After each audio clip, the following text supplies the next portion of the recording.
সরকার যে পরিস্থিতিতে গঠিত হয়েছিল, যে গণঅভ্যুত্থান হয়েছিল, ওইটা তো কোনো সংবিধান মেনে হয়নি।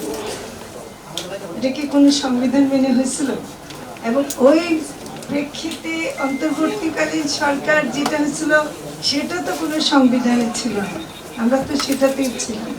আবার আমরাই নির্বাচন দিলাম, তাহলে আমরা যদি সংবিধানে না থাকি তাহলে ওই নির্বাচনটাও কি করে সংবিধানে? এগুলো সব মানে এলোমেলো ব্যাপার নিয়ে কিন্তু বর্তমান সরকার এখন ক্ষমতায় আছে।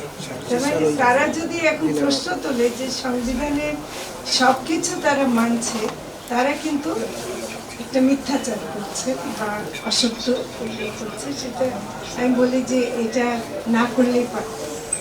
বৈষম্য বিরোধী ছাত্র আন্দোলনের একজন, তারা বলছে যে এটা কেন করছি, তো তখন একটা কথা ওরা খুশি হয়েছিল এটা বলে যে ওরা শুধু একজন সংসদ সদস্য নির্বাচিত করছেন না, ওরা সরকারও কিভাবে পরিচালিত হবে আগামীতে সেটা সহ বলে দিচ্ছেন। মানে যার যার এলাকায় একজন সংসদ সদস্য নির্বাচন হচ্ছে, এই নির্বাচনের পার্থক্যটা হচ্ছে যে একই দিনে তারা তাদেরকে বলে দিচ্ছে যে তো আপনাদেরকে কিছু সংস্কার করতে হবে এবং জরুরি। এবং যে সংস্কারগুলো অন্তর্বর্তীকালীন সরকারের সময় হয়েছিল সেগুলো কিন্তু অনেকগুলো আলোচনার পরে হয়েছিল, অনেক মানে বিশেষজ্ঞ সবার সাথে কথা বলেই হয়েছিল।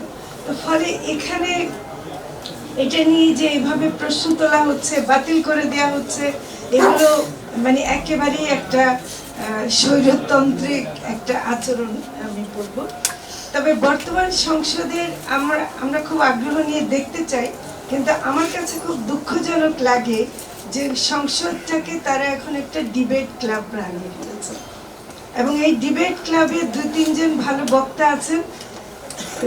আমাদের সরকারি দলে 213টা আসন আর অন্যদের 77টা থাকা সত্ত্বেও তাদের এদিকের বক্তা মনে হয় একটু বেশি আছে, ওদিকে মাত্র 2 জন দেখা যায়।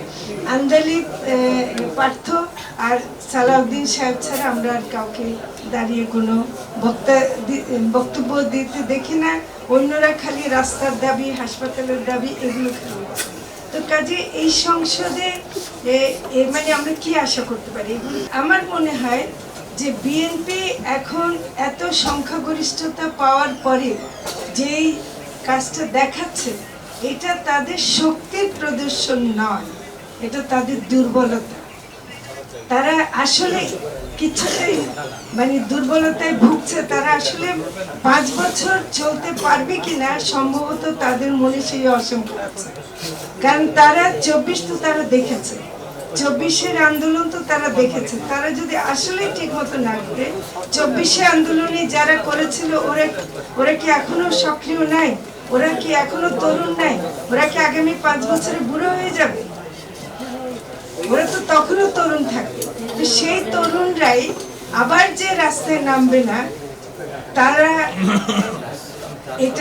তারাও মনে মনে আশঙ্কিত। কাজে ওরা এটাকে মনে করছে যে তাদের দিন বেশি নাই। তো আসলে ব্যাপারটা হয়েছে যেটা হলো 2/3 মেজরিটি থাকার ব্যাপারটা, যে মানে এটাই আমাদের সংবিধানের সমস্যাটা ওখানে রয়ে গেছে।